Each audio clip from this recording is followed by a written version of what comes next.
Everyone, welcome to another A Healthy New Zealand podcast. And I thought there'd be no better way than to kick off 2021 by talking about our aspirations, our mindset, and how we think and feel about ourselves. So today, I'm absolutely thrilled to be joined by Natalie West from Melbourne, who is a very successful clinical psychotherapist and self-image specialist. So today she's going to talk to us about sometimes we find it hard to do the things that are good for us and we keep falling into repeating bad routines. And we're going to have a great discussion about mental health and nutrition and a whole lot of things. So, hey, Natalie, thanks so much for coming. I'm excited to have you.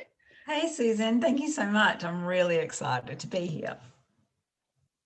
Would you like to start? Just give us a little bit of your background and can you explain what psychotherapy is? Yeah, absolutely. So beautiful introduction. Thank you so much. So yes, I am a clinical psychotherapist and specialize in self-image and relationships, behaviors and patterns. So I've been in this field for 12 years and absolutely adore it. It's like I am living my dream and helping people understand, how their self-image drives their behavior and where it all starts and comes from. Because I know we've had a few conversations around, the most important relationship is not the ones outside of us. It's the one that we have with ourselves. And, that comes from nurturing and self-love and how do we do that? And that comes from twofolds in my experience is our mindset, conscious, unconscious programming, but also to what we feed ourselves and fuel ourselves with. So as you know, huge passion in that. So psychotherapy is a different type of modality in relation to, say, psychology. It could be very similar depending on the practitioner and, what kind of experience that they've had. But psychotherapy is more delving into more unconscious programming and unconscious education for someone to really understand, hold on, do I know how my conscious works? Do I really know how my unconscious mind works? So psychology may be more focused on, say, CBT therapy, so cognitive behavioral therapy, versus the level of psychotherapy, which we focus more on unconscious behaviors that were developed between our precognitive phase, which is 0 to 7 years of age. So that's kind of a different energy focus as well, but also to a lot of psychotherapists like myself, we just don't focus on those two parts of our minds. We also focus on the energy also that's held in our body because once again, we are energetic beings. So we've got to focus on that as well. So how do you get to the heart of those kind of issues? What kind of things do you do? Because I'm just wondering, is that where we sort of ingrain some of these repetitive patterns we have in our behavior? Yeah, and I just love the word you use there. How do we get to the heart of that? And really, the heart of everything that we do as a human being, our heart is our main source of energy. So there is definitely, getting out of our heads and understanding, getting into our heart space and where we need to operate from there. So to take you back a little bit, so if you think about, us as children, and if you think about your head as a video camera and your eyes are the lens to the world. So what happens is as a child between the age of 0 to 7, your mind is literally just like a hard drive on a computer. That's its job. So its job is to record, film, hear, see, sound, everything that's in your environment between the age of 0 to 7. Now, as a child, you don't have the cognitive ability to filter out the things that don't work for you or serve you at your highest level. So anyone in authority to you, which is what I call our guardians. So that's mum and dad, religion, state. So the state that we're in with those guardians, but also to then the environment, which is outside of that state. So we literally absorb everything, whether or not it's real or not. So our minds create pictures and the words that go with the pictures, but as a child, they're not ours. So, but however, that's laid down through consciousness into our unconscious mind programming, and that's set up as a pattern and a behavior connected to your self-image. So by the time you're 7, your self-image is pretty much developed. Your belief structures, your value systems about yourself, they're all developed by that time. And it's not really till you get to about 11 years of age when your thinking mind starts to kick in and you start to question things.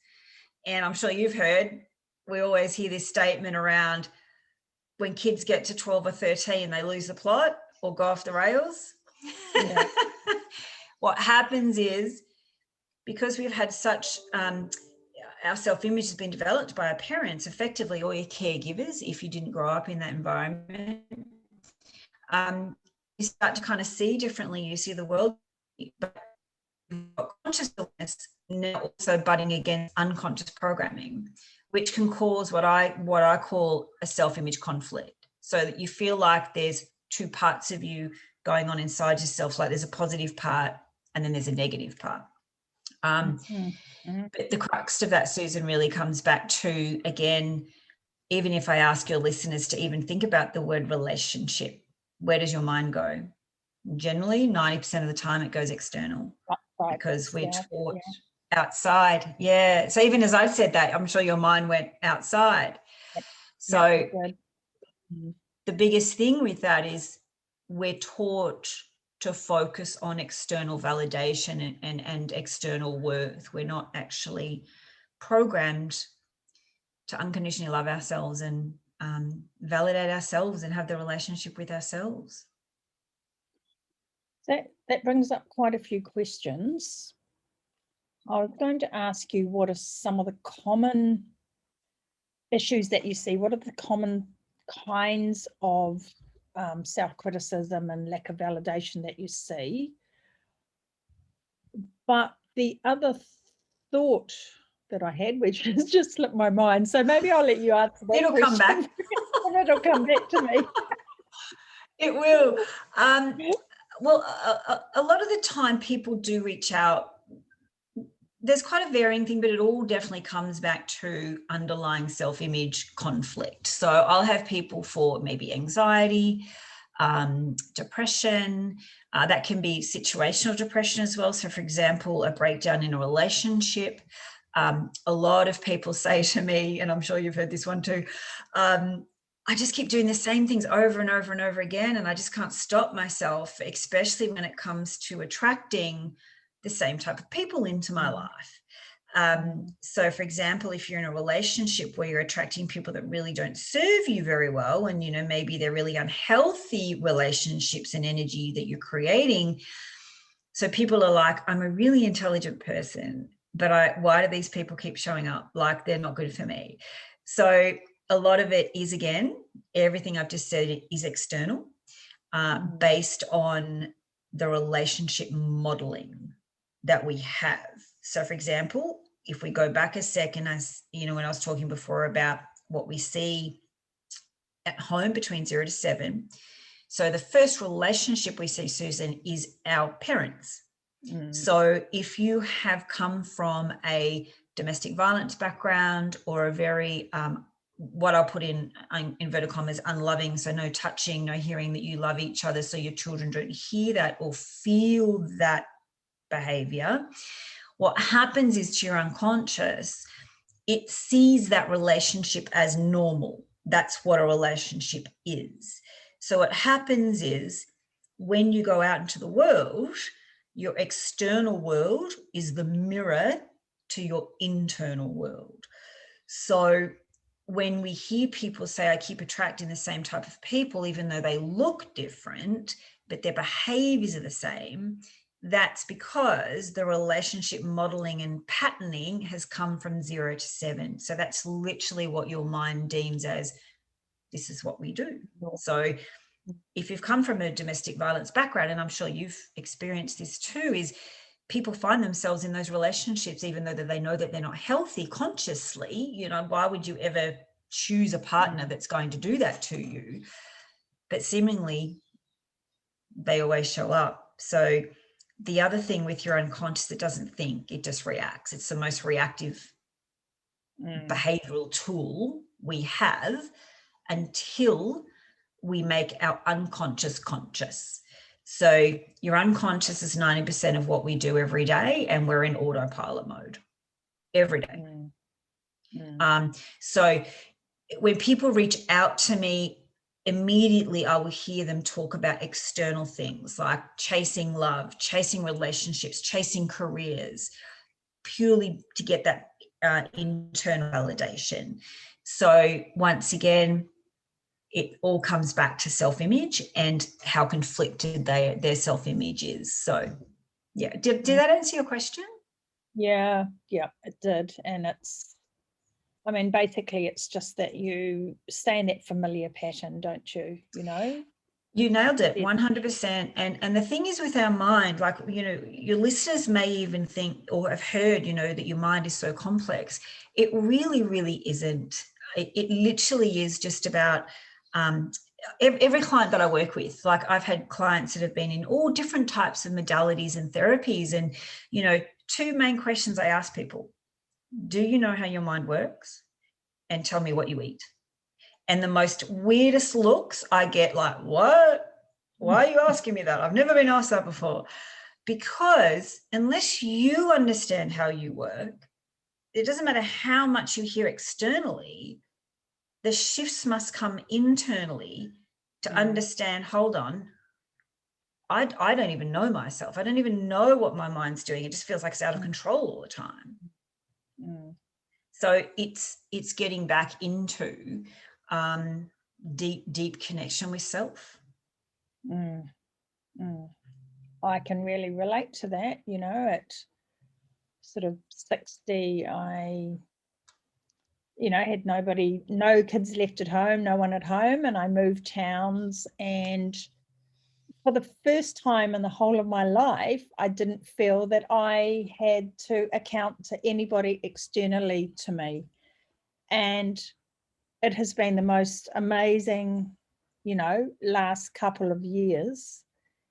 And suddenly you realize you're more in touch with who you are, and you realize, you know, you've spent most of your life not living who you are, living through what you believe other people's expectations of you are. And you don't even know if those beliefs are true or not either. You're right. You know, it's your assumption. Well, it's amazing, as humans all operate on perception, and we're also programmed really early on to care what other people think when we don't even know what they're thinking. So, and majority of the time, us humans are thinking about ourselves. We're not thinking about anyone else. So, but unfortunately, that grows on into adulthood to the point where, you know, you have such a high validation on, you know, maybe what your parents think, what your friends think, but you also forget about, hold on, you know, and also too, we're programmed to think that putting ourselves first is selfish. But it's like, well, if there's no you, there's no one else either. But again, it does come back to that innate trust of understanding, hold on, so your unconscious mind is always designed to protect you. So whether or not it is or not, because it doesn't know any different. It's your conscious mind that kind of goes, oh, hold on, I know what danger and fear is, but your unconscious mind doesn't know the difference. It just reacts based on the amount of level of energy, value, belief structure that you have on that. The other thing with that is, you know, your mind does two things, and this is how we create our patterns, and this is how we create our future. So your conscious mind will always bounce between past, future. That's what it does. So even if you think about it now, on your constant day-to-day thought processes, we're in the past or in the future. We're never present. So one amazing thing that I can help your listeners with is, when you're bouncing in and out, you're totally not losing yourself in the middle of it. You're creating anxiety by moving into the future because it hasn't even happened yet. And then we get into the would, shoulds and coulds. Then we're back in the past where we feel sad or depressed or whatever it may be. But just even using these two simple words brings you back to presentness very quickly, is called and now. So literally it's stopping that disruptive pattern, because what happens is we get in loops, And our minds are hardwired for familiarity.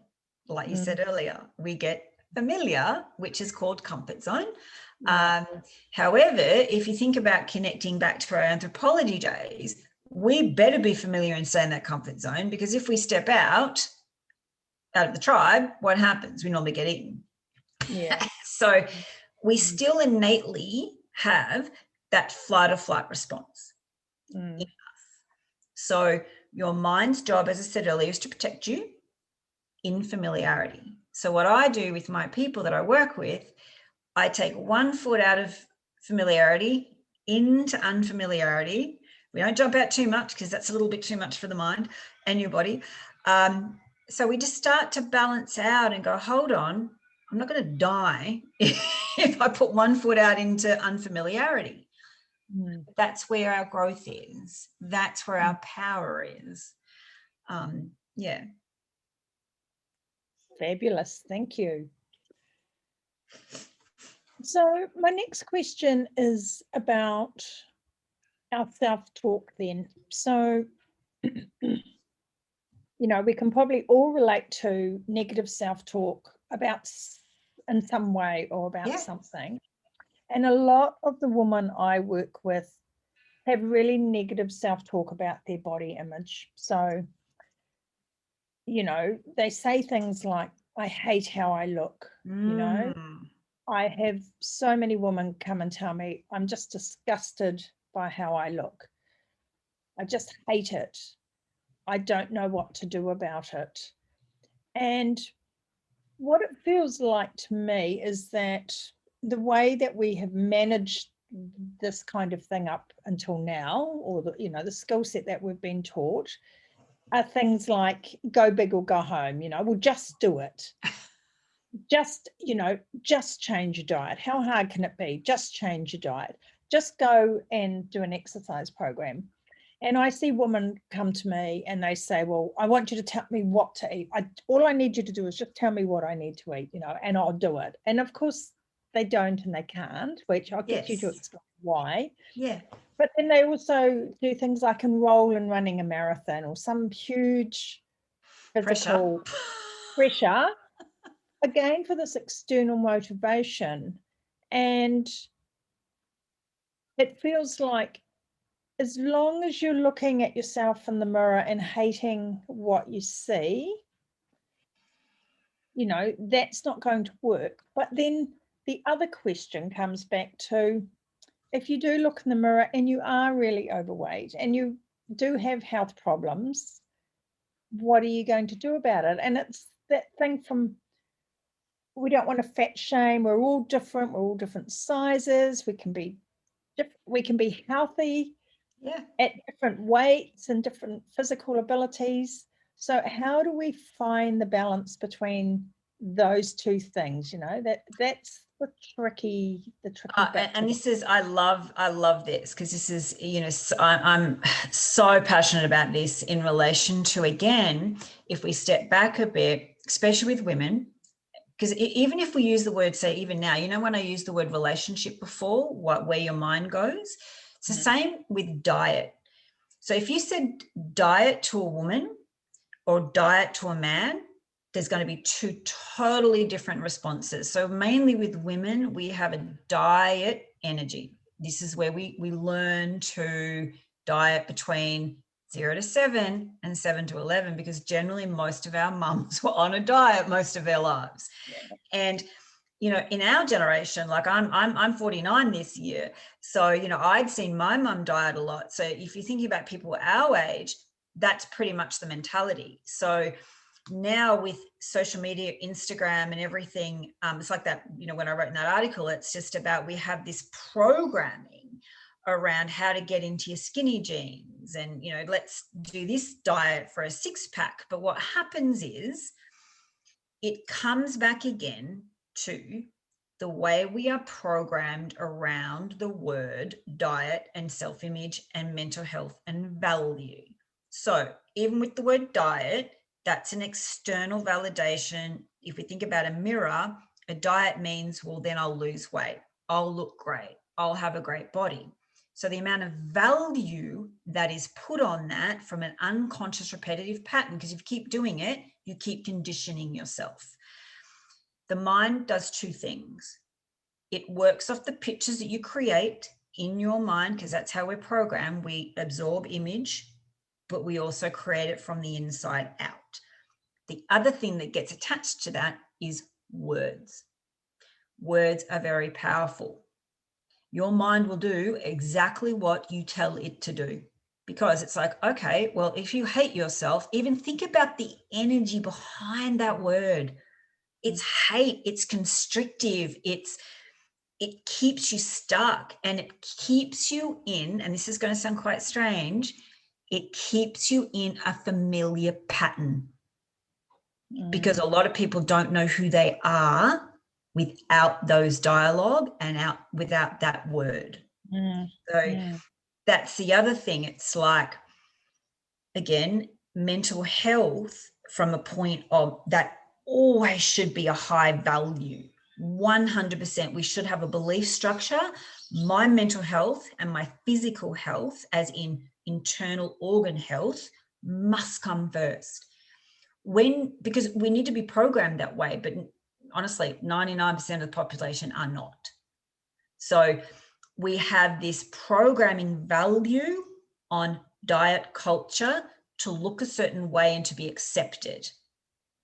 But if you flip it around and go, well, hold on, if my unconscious mind has a higher value on going on 20 different diets, and you and I both know diets don't work. That's why it says D-I-E in the beginning of the word, die, because you just feel like you're dying when you do them. And you're also, again, if you have a familiarity of, well, I'm stuck in this energy and this serves me, because also to your mind, what it does, it will serve you in a behavior, even though it's unhealthy, because what that does, it keeps you stuck from staying in familiar to stepping out into unfamiliar. So the words also, I also get my clients to say, well, those patterns and those words were put there between the ages 0 to 7. They're actually, it's not your voice if you think about it. Like, is it male? Is it female? Who is it? And a lot of the women that I also work with, they'll go, oh, well, it's my mom. I can hear her talking about, don't wear that, it looks fat. What are you eating that for? And I have a 10-year-old daughter. So, languaging patterns and visual imagery is crucial. But don't get me wrong, I come from a very, superficial background too. I was in the bodybuilding industry for a very, very long time. So my self-image took a battering because I did it for the wrong reasons. And I'd done, this is over 20 years ago now, but I also competed for the wrong reasons. Again, external validation, but my mental health went down the tuber. So I'm so passionate. Sorry, I was just going to say, I think it can best help people when you've had some experiences, life experiences like that yourself, because you know exactly where people are at. 100%, and again, even when we talk about fueling our minds and really getting in touch with ourselves and our self-love and our self-validation, for me, my mental health and my physical health is a number one priority for my unconscious. And I've programmed myself that way so that my high value, so me going to the gym 5 days a week and fueling my body and my brain, it's a no-brainer. I don't even think about it, because I have created the high value. So my body just goes, it just gets pushed in the right direction because it serves me in a great way.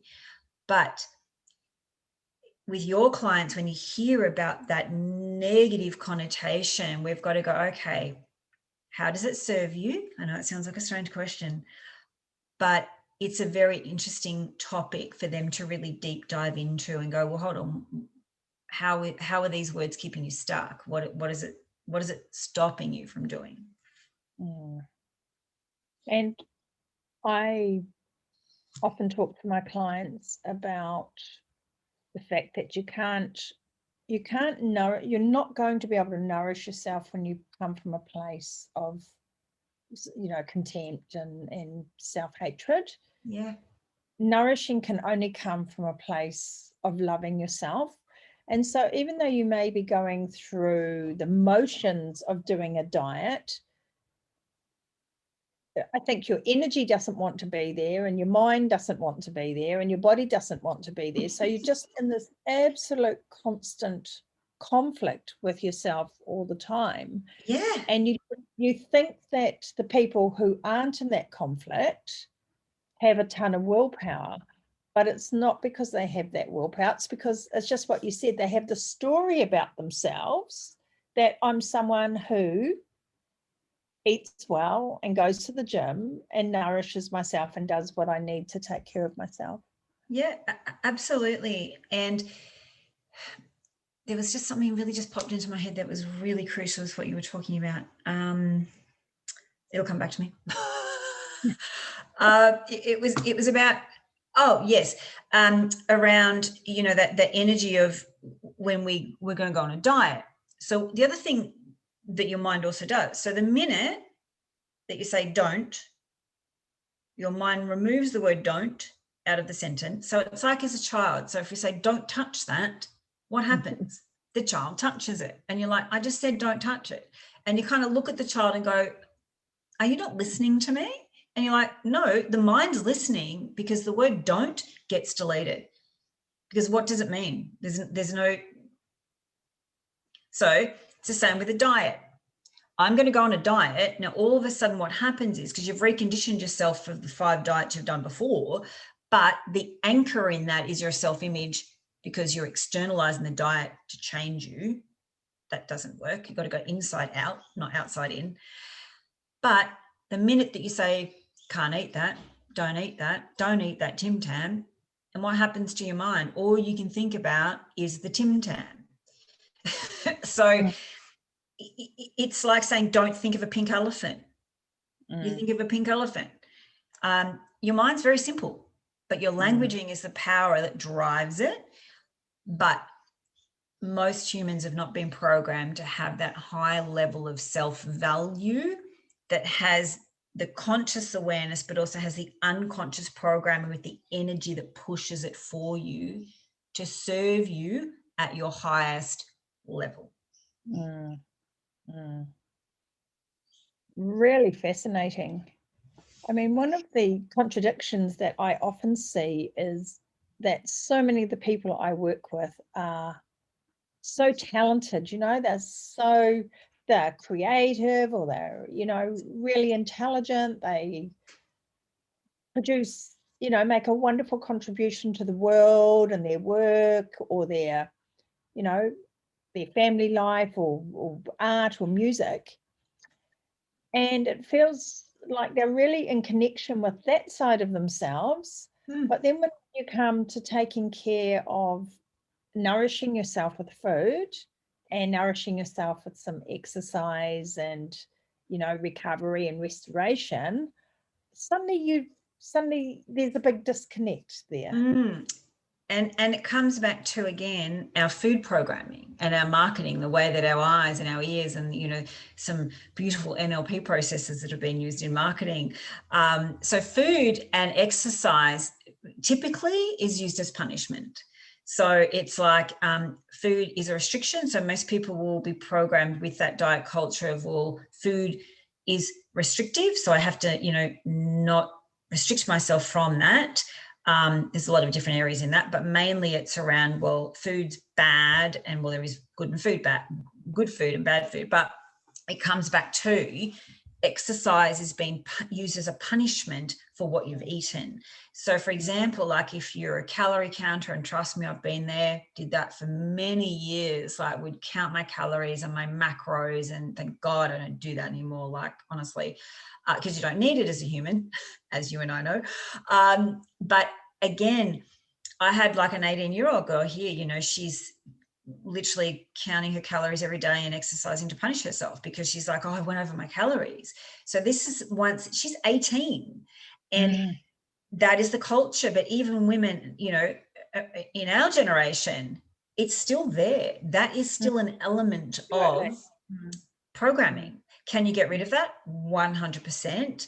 But again, For example, if I go back to the value on mental health and food as fuel to feed your gut and to then send signals to your brain and to, you know, keep your organs going, you've got to have a high value in your unconsciousness for it to actually serve you that way. Mm. And exercise is one of the most amazing things, not just to punish your body. And the other thing is, people aren't aware, even when you have a mentality that goes, I've got to go for a run because I feel fat or I feel bad. Once again, you've labeled it. Feel the energy with that. That then raises your cortisol. Then you go for a run. Cortisol gets raised when you run. And then like, I'm not losing weight. Okay, probably because you're in your body's way, and it's like anxiety, depression, weight loss. These are all an external symptom of a poor and conflicted self-image. That's it. And a scale. Like I say to people, do not validate yourself based on a number on a scale. Even, you know, you need to use food as fuel to bring your vibration up. That's what us humans are meant to do. Well, with the scale, I don't think that people are aware that the hormonal flux in your body changes your water weight by, you know, like it can change it by, you know, as much as 3 or 4 kgs in a day. Yes. And so, you know, you get on the scale and you go, oh, I'm down today. Oh, well, whatever I ate yesterday must have been like, you know, or you get on, I'm up today. Well, what I ate yesterday can't be good for me. And you're spot on. You know, there's the scale does not tell you how much body fat you've got. And I'll come back to talking to you about, you know, do we have too much body fat or are we under muscled? I'd like to get into that conversation in a moment. I'm forgetting again. But the other thing I wanted to talk about with what you just said, you had talked about getting on the scale, and then you talked about the validation of the scale, like the and then something after, or the exercising as a punishment. Yeah, no, it's gone. That's right. It'll come back. It will come back. Senior moments today. So what I would like to move on to talking about while we're talking about this stuff was this article that you published on LinkedIn today, which I've shared on Facebook, my various Facebook pages. And I thought it was a really good, I thought it was an excellent article. All your articles are fabulous. I love your articles. And you were talking about mental health and the relationship between food. And you just mentioned then about, you know, the relationship between your gut and your mental health. So I'd really love to just get into that a little bit. Yeah, absolutely. And it kind of goes back to the same thing when I ask my clients, like, you know, hey, I have anxiety. Can you tell me what you eat? And they're like, huh? Because, you know, our gut's our first brain, really. That's the most crucial thing, and especially in the realm of psychiatric nutrition, and it's been around, as I put in that article, you know, since the early 1900s, and there's been many forefathers and forewomen before us that have known this. And as we know, or maybe your listeners don't know, but they might know because they follow you, our serotonin is made in our gut. And that just basically comes from, you know, the healthiness of our gut and our, you know, our microbiome and really what we fuel our gut with. And that's how our signals and our neurotransmitters are all connected and beautifully work functionally together to create the balance to then send the signals to the mind or brain, to actually function correctly. However, one of the biggest issues that we have right now is what I call the SAD diet, which is the standard Australian diet, or the same with the standard American diet. And again, anxiety, when I talk to people about it, just bringing that back in, it's like, hey, tell me how much sugar you eat. Tell me how much you crave carbohydrates, you know, and they're all like, oh my God, that's all I crave. So the symptomatic processes of understanding, hold on, what is my food programming? So that comes back first. And also too, unfortunately, we have been led to believe that mental health is just a mental thing, not a physiological thing, with the way that we hear from maybe certain, you know, industries and doctors and different types of things that, you know, food doesn't affect your mental health, which it pretty much, we know that is not the case. So it's empowering people to understand, again, that your body came into the world as a clean slate.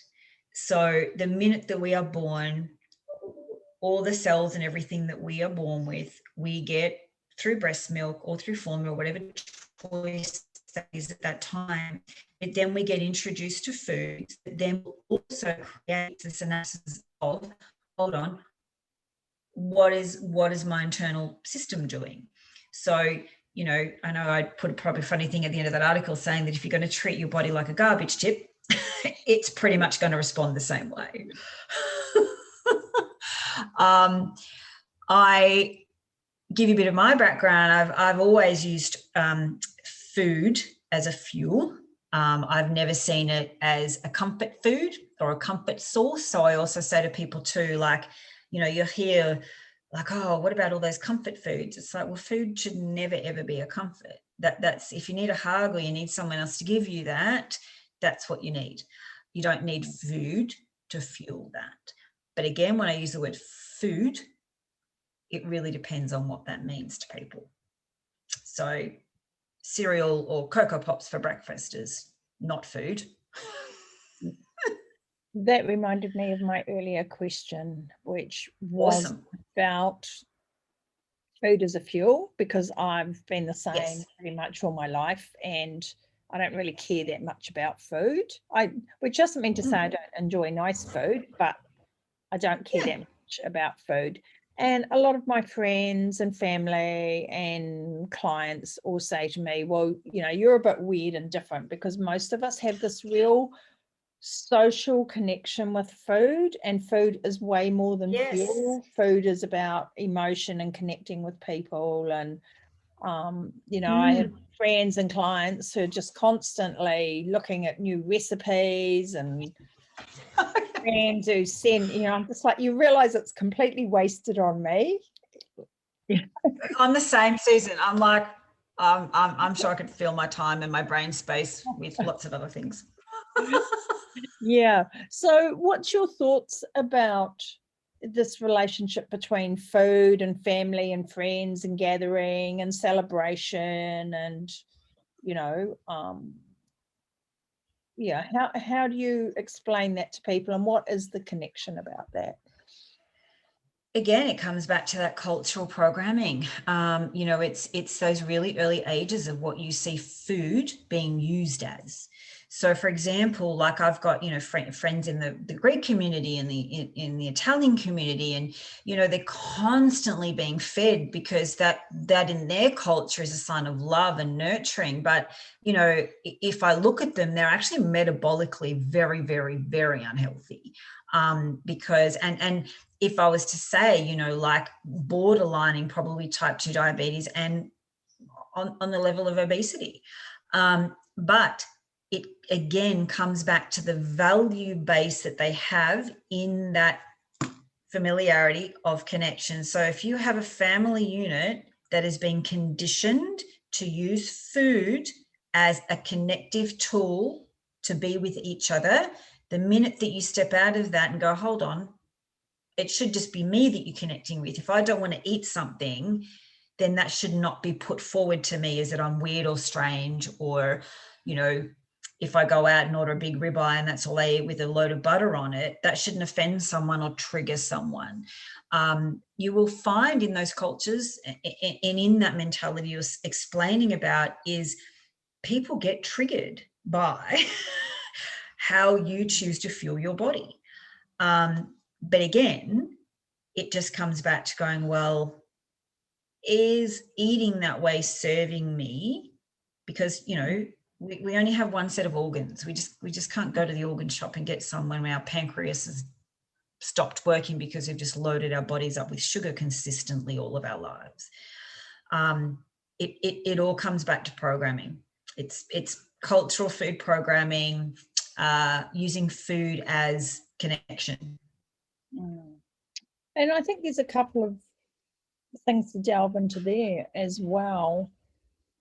I like what you're talking about, people, you know, being triggered, because that's one of the issues that I have to work through with my clients quite a bit is, you know, my family and friends get upset.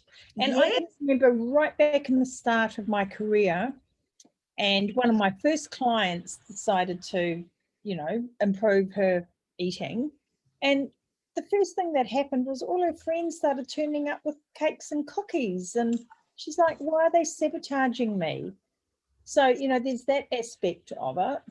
The other thing I was going to say is, I'm pretty sure when you and I go out and order a ribeye and put some butter on it, nobody, other than going, that looks yummy, I don't know whether either I'm not in tune enough with their feelings and I just ignore their thoughts, or they just talk about it when I'm not there, but I don't really care. But nobody pushes me to say, here, have some of this, or have some of that, you know? Well, I'm the same. And again, I think it's because we've made that energetic commitment to go, you know what, I'm going to fuel my body the way that I am, and it's the most best for my mental health.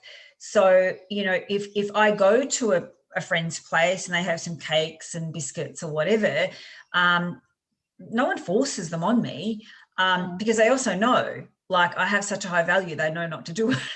It's just, I don't want it. If I want it, I'll have it. If I don't, I don't. However, what you were saying before around, you know, that cultural behavior of, as soon as someone wants to start, you know, getting control of their health and, you know, lose weight. And the other thing is, if you put your mental health and physical health first by fueling yourself with a proper human protocol, weight loss will just it'll fall off. It's the pressure of going, let's feed our gut, let's feed our brain. Like, the minute that I said that, you know, the first thing that popped in my head was bone broth, and I'm just like, oh, now I want some.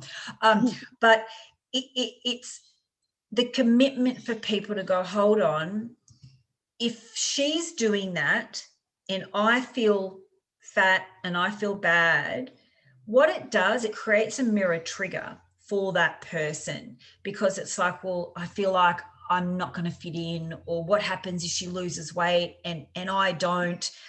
Same if you go out, and I've got clients that have stopped drinking, you know, and they're like, I go out for a drink and my friends are like, oh, just have one. And they're like, I don't want one.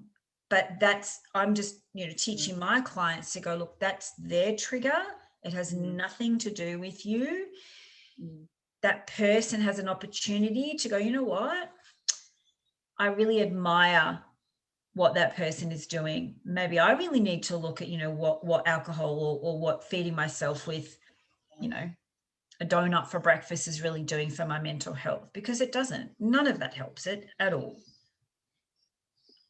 So then, going back to this, you know, group kind of eating, this eating for social connection, and you raised, you know, some great points about the kind of food that we choose to eat while we're doing that. And I'm sure you would agree with me, we could still have great community connection and eat food that's going to do exactly what you've been talking about, feed our gut really well, and feed our brain and our neurotransmitters really well, and feed the rest of our body really well. So, you know, we don't need to it's not about dropping all that stuff. It's just about setting it up in such a way that once again, we come back to nurturing ourselves. Correct. And majority of the time when we're in those environments, we're eating unconsciously.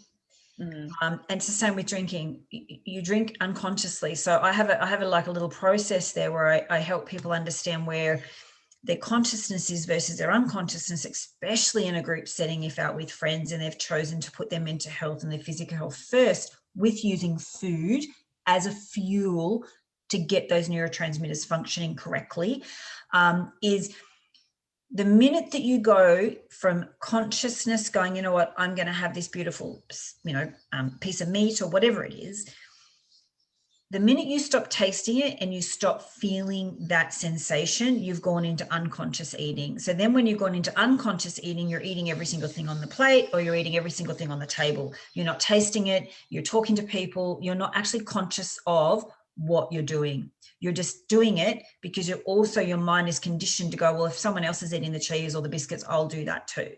Because it's like we have this labeling thing. Oh, it's like a social drink or a social pizza. No, you've labeled it that way. So it's about going, once you lose, even with drinking, the minute you stop tasting it, you're out of your conscious process, you're into unconsciousness, and then 2 bottles will go by, or you've eaten a whole cake, you're in unconscious eating. And it takes that unconsciousness to get into consciousness where you're like, oh, hold on, I've actually stopped tasting that. I'm going to stop. But the other culture is, Susan, is around the mentality of, which again, coming from a bodybuilding background, is eating every 3 hours. It's just like, what? And following the macros and, not eating to society, like to satiety, that's the other thing. Yeah, I mean, we've got so many of these myths that we all believe are facts, and they're actually complete fallacies. And if we go back to what you talked about right in the beginning, about when we're born and our cells and then what they're exposed to, and human evolution, we didn't evolve on all this stuff, and we didn't evolve to eat every 3 hours, and we didn't evolve to have all these modern processed foods that we have and all these seed oils that we have. And so our body is, if we just let our body do its own work, it will do what it needs to do with the right kind of, the proper human diet, the proper nutrition. Our bodies are way smarter than we give it credit for, but its job is always to survive. That's its job. But if it's like you said, if you're feeding it, now a standard SAD diet, it's all high sugar, it's all processed foods. It's like 20,000 ingredients in something that you can't even pronounce. It's come out of a lab. Like, your body doesn't recognize that. But then if we look at the escalating percentages of obesity, type 2 diabetes, mental health, it's going up and up and up. And it's not because of a lack of medication. It's about, well, hold on. If we look at the Inuits and we look at the Eskimos and we look at all of those cultural, societies that are literally functioning on going and still hunting and eating meat and eating fat. And if you watch a lion in the wild, this is fascinating to me. And this is where we come from. A lion will kill a wildebeest or a bison or whatever. What do you think the first thing is that they go for? Oh, they go for the organs and the liver. They do. That's the first thing that they go for. And, they don't have, every boxed plant processed foods everywhere, because that's not what makes them function. That's not what keeps them alive. Yeah, they go for the most nutrient dense part of the animal. Yes. And I think your point there is that we have moved right away from nutrient density in our food. Yes. And we have just moved towards food that is really just basically energy. So pure sugar. We're just sugar and vegetable oils. Yes. We don't want the saturated fat. So, and so many people don't realize that carbohydrates are sugar. They don't know that eating that apple and that fruit is just eating sugar. Well, it's the same thing when someone's like, I'll have some pasta and stuff. And I'm like, well, it's got wheat, it's got gluten, it's inflammation. Like, and this is the thing, like all of these health issues, especially with metabolic, dysfunction, we're all operating in inflamed bodies. Our bodies are inflamed because that's what sugar does. That's what carbohydrates does. You know, and again, saturated fat has been, you know, labeled as the baddie. You know, like if you look at the heart tick on a margarine, you get 4 stars, and on butter you get 1. That's just madness. Butter, it's natural. Margarine is not. But again, it comes back to going, you know what? My mental health is declining. I'm in cortisol response all the time. I am achy all the time. My joints, I'm not sleeping. Again, for people that are trying to lose weight, if you are not sleeping, I tell you what, your cortisol goes up, your body's never going to release fat. And again, it's about lean muscle. You know, humans need lean muscle. I'm not saying going to a gym and pick up and become a bodybuilder. I'm definitely not saying that. But what I'm saying is that also helps your bones, but also too, if you don't feed yourself correctly, you're going to be in conflict, internal conflict and mental conflict every single day. Well, I think one of the misunderstood things about muscle is that it is, you know, what we call a metabolic sink for the body. So, you know, the more muscle we have, and like you say, it's not about being a bodybuilder, but it's just about having the right amount of muscle in relationship to your body. And that is it's like the waste disposal unit for the carbohydrates that you take in and for the fatty acids that you've got. And so if you can really take care of your muscle, then you have a much stronger, healthier, you know, sort of metabolic function, and you're less likely to store the energy that we take in, you know, and as that visceral fat around our midsection. Yeah. And I think that's something that's not at all understood, and the importance of muscle as we age as well. Absolutely. You know, the amount of muscle and even just exercise in general, what it does for your bone density. And, you know, but again, you know, if you're eating high oxalate diet, and that's going to also disrupt a lot of mineral absorption. And, you know, it also does delete calcium. So that's another awareness for people to understand, you know, well, what really do I need as a human proper protocol for me to get back to the full engine that I was born with? Because you were born with it, but we get layered with all that this rubbish programming around what food really is. Now, I'm not saying don't go and, you know, if you want a bit of chocolate, go have a bit of chocolate.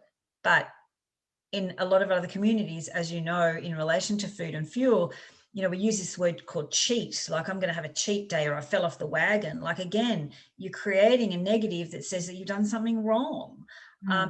How about we just own the behavior and go, hold on, I chose to eat that. Was I conscious when I ate it, or was I unconscious? What was going on around me? Other thing that fuels unconscious eating and not fueling yourself correctly is stress. And, you know, I'm advocate for meditation.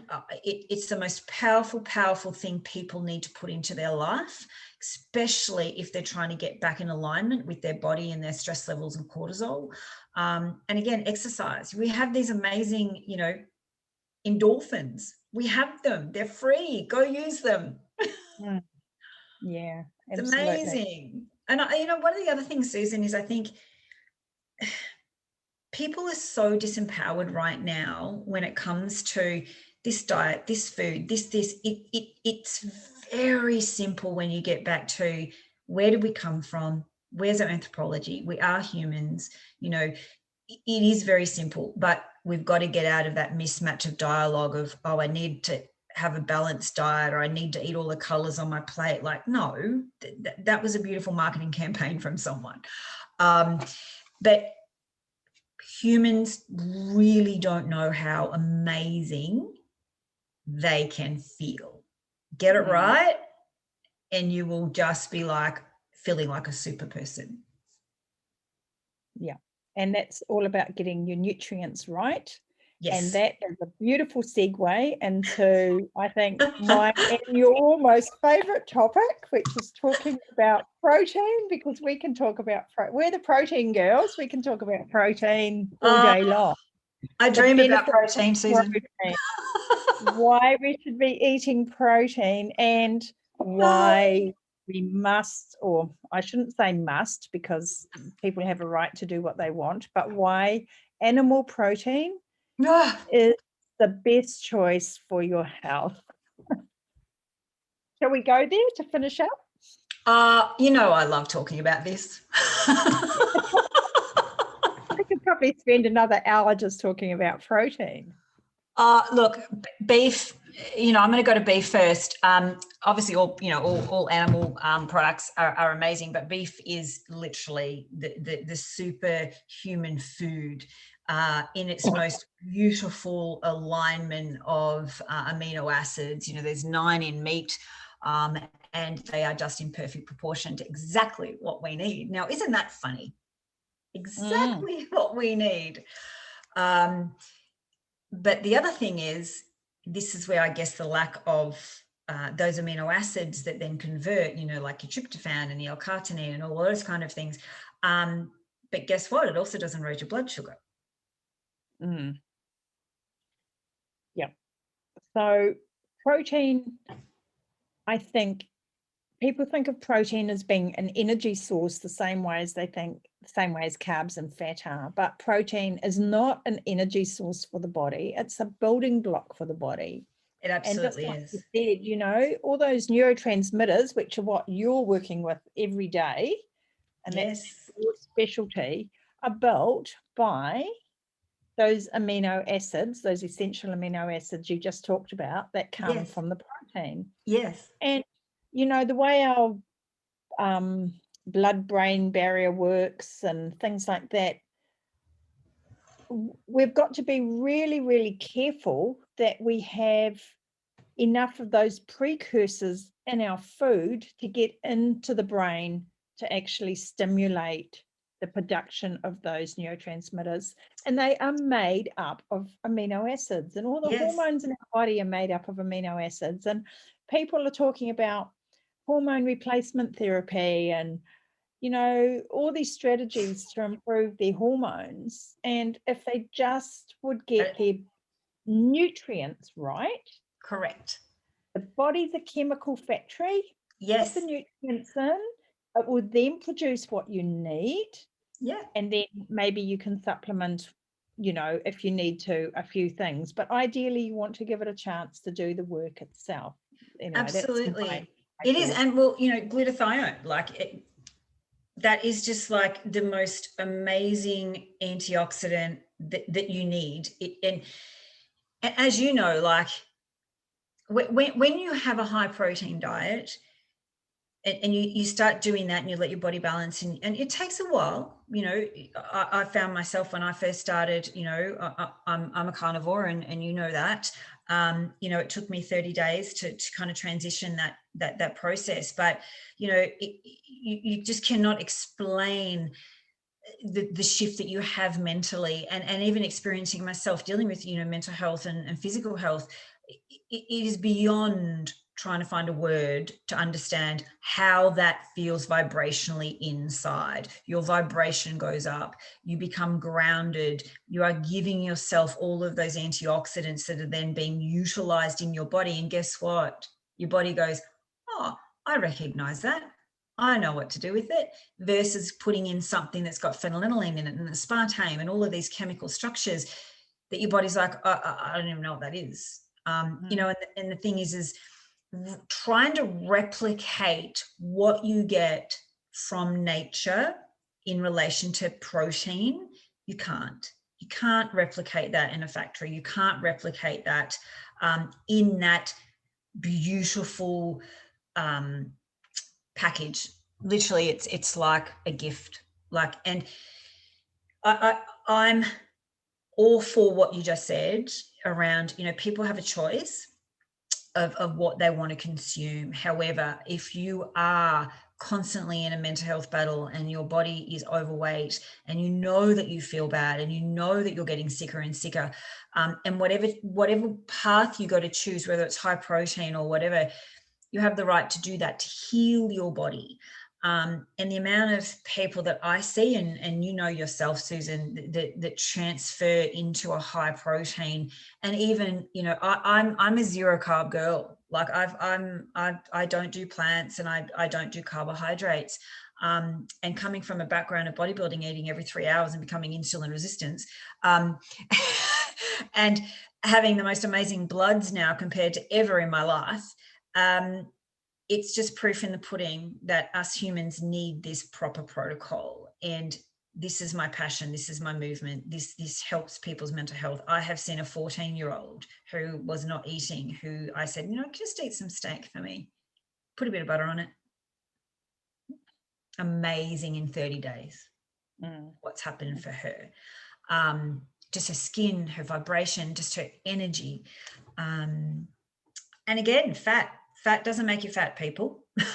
Sugar and carbohydrates make you fat. Saturated fat definitely doesn't make you fat. In fact, you know, the emerging research about stearic acid and is showing some really positive. Well, the thing is too with plant oils, you know, saturated fat. With plant oils you brought up, you know, it's such an important process too. You know, once again, it's we are marketed to, we are as I said earlier, your mind is always listening. So if you hear something enough that's repetitive, your mind becomes, oh, this must be important. So for example, with plant oils, you know, they're oxidizing, they do cause inflammation in your body, and they're made in a factory, and they're mostly genetically modified. You know, I eat lard and I eat a lot of it, and I eat butter and I eat a lot of it.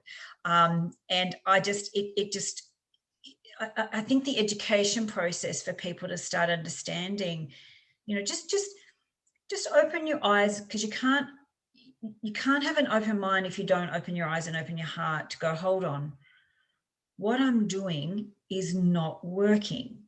And if I'm seeing people like you, me, and there's thousands of us around the world that are doing this, and I'm seeing miraculous people healing a lot of things like Hashimoto's and autoimmune diseases and things like that, just open your eyes and open your mind and look into it and look at the studies, and really the proof is in the pudding. Like, look at the person that is talking about it.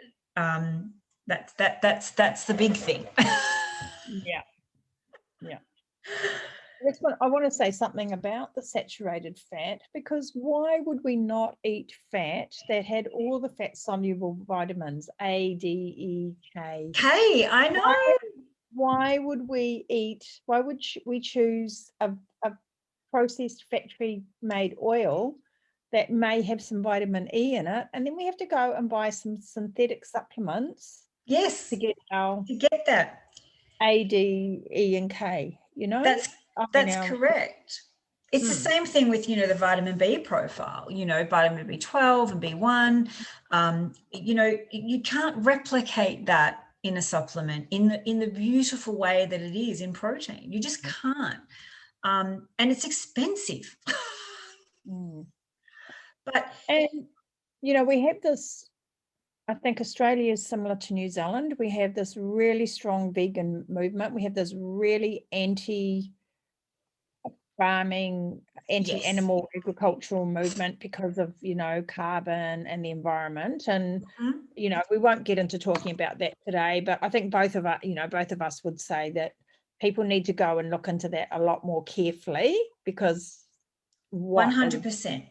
What's been talked about is not actually all that accurate. Yeah. But we also hear from vegans that it's superior for health than cholesterol and heart disease. Once again, there are no studies that support that at all, none whatsoever. There isn't. But I always say to people, if it's true and we evolved to eat a plant-based diet, we would never have evolved for a need for vitamin B12, because there's no vitamin B12 in a plant. No.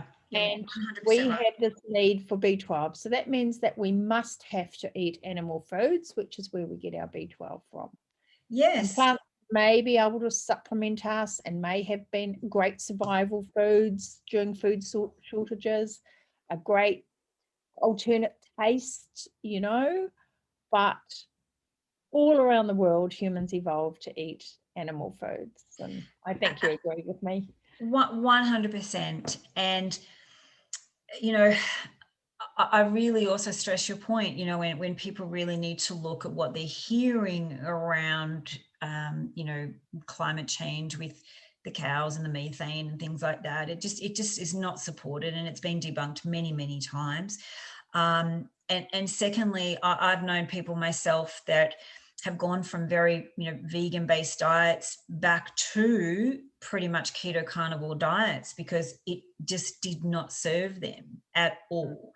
And again, you know, coming from the space that I come from, if my priority with anybody, and you know, I've been attacked by the vegans, don't worry about that.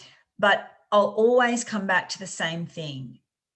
If someone heals themselves with a keto / carnivore diet or a line diet or whatever it is, or even a vegan diet, fantastic.